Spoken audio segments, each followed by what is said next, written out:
你干嘛？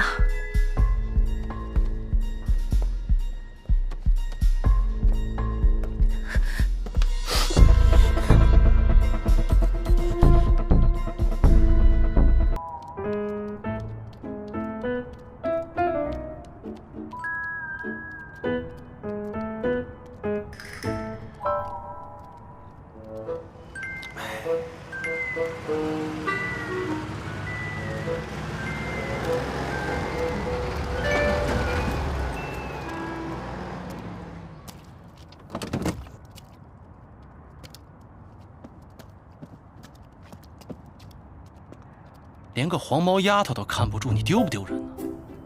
少帅，是我的过错。没说你是吧？你知道你今天差点坏了我的好事。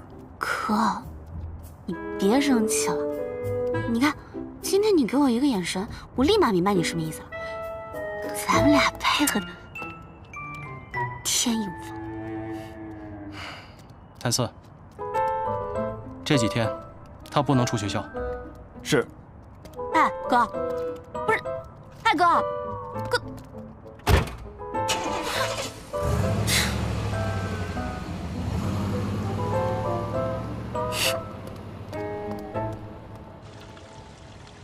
徐督军，我女儿可是替你儿子做的人质。如果明天早上不发通电，你们不会在我这儿再拿到1分钱的军饷。木工，你这话什么意思？你别忘了，你在上海滩生意做得这么大，如果没有徐督军给你撑腰，你如果没有枪杆子傍身，你就算是富得流油，在别人眼里也不过是一只肥羊罢了。那我就把话说明白。如果我的女儿有个3长2短，就算我是一只肥羊，你们也不可能在我身上再吃到1口肉。哎，别说了，事关他女儿的性命，木工也是一时情急，现在不是争长论短的时候。父亲啊，我觉得我还是想去一趟。我想再去劝劝那个姓谭的，现在正是用兵之时，如果能将谭家军招入我们麾下，也是一个好方法。谭子尧死后，谭家军一直靠给各镇守使打仗为生，这种有奶便是娘的雇佣军收到我们麾下，也不会效忠于我。父亲可以不必担心，姓谭的若是真有鱼死网破之心，自己通电全国，宣布占领上海便是。他既想得到父亲您的承认，就说明他并不想公然与督军府为敌，往左晚清，不过是想要个台阶下。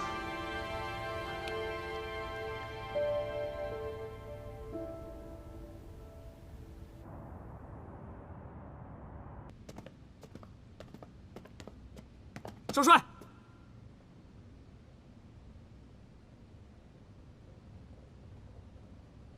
是。你这边也太不讲究了吧？这龙井怎么能用沸水泡？茶味都是苦的。不过饭菜还可以，就是油了点儿，下次送清淡点儿。你当人质当的还挺享受的是吗？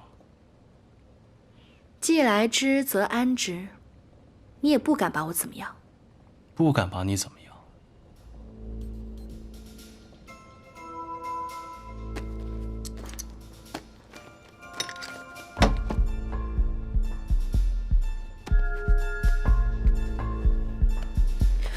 你干嘛？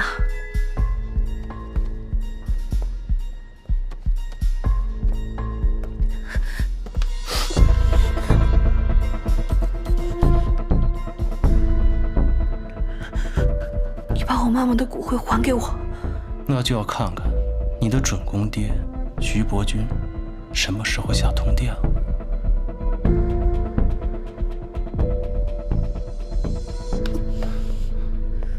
你说话别离我这么近，我听得见。好，那你说说，你真的要嫁给徐光耀吗？假的。哼，倒是坦诚。说说吧，为什么要骗我？为什么要替徐光耀做人质？徐少帅之前救过我，我替他算是报恩，仅此而已。仅此而已。那么该你回答我的问题了，你为什么同意我替徐少帅？我之前说过了，这么漂亮的女人要跟着我走，我为什么要拒绝？你以为我会相信你的话吗？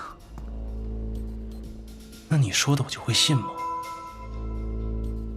你来上海，不仅仅是安葬你的母亲，对吧？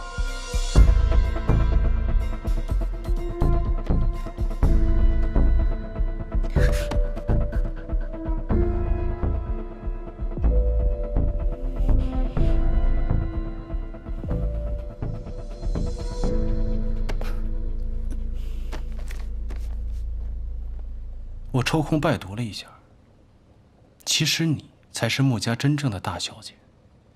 现在穆公馆的崔夫人，其实是你母亲的陪嫁丫鬟，你的妹妹是你父亲和陪嫁丫鬟的私生女，对吧？只可惜10年前你哥哥惨死，你母亲伤心之下带你远走日本，才让那个陪嫁丫鬟和私生女上位。这事搁谁身上，都会咽不下这口气吧？你少用激将法对我，我回上海就是为了安葬我母亲的。人家那是麻雀飞上枝头变凤凰，可你呢？是落草的凤凰不如鸡。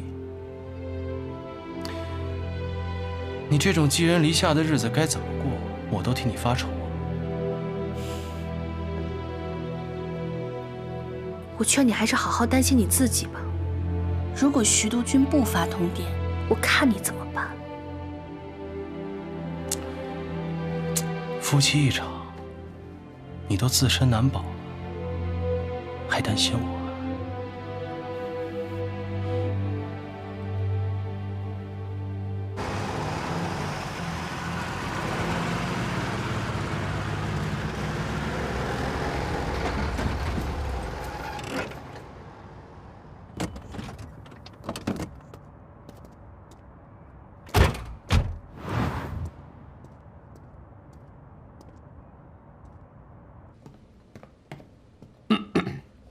少帅，徐光耀到了。我今天运气真好，把他带上来。是。徐少帅，请。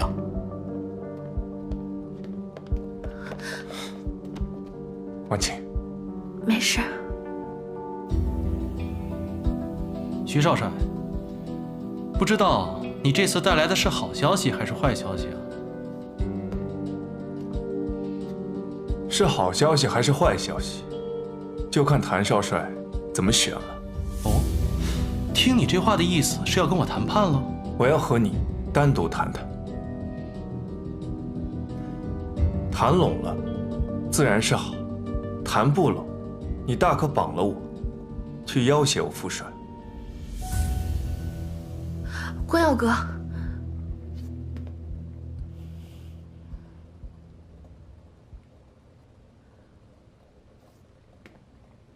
怎么，我敢来，谭少帅竟不敢谈吗？